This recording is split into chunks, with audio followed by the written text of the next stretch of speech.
again, Double R, Rutherford. As you can see, New Holland dealership, brand freaking new in the Hunter region.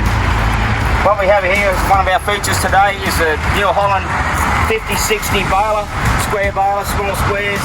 This has got the mechanical lift, makes a great consistent bale under duress situations. So basically what you're doing is the windrow hasn't got to be consistent in order to get a decent bale out of these.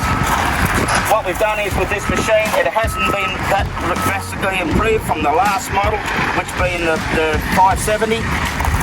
Really, because when you're on a good thing, you stick to it. Okay, coming around here, basically you can see that this has got the greaser system on it.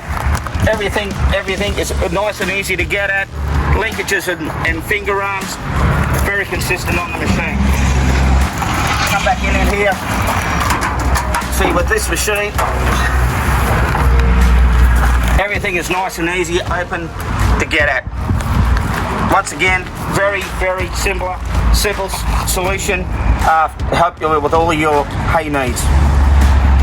I hope that you guys will come down, see me here today. As you can see, we've got these plentiful in the lot. Look forward to seeing you soon.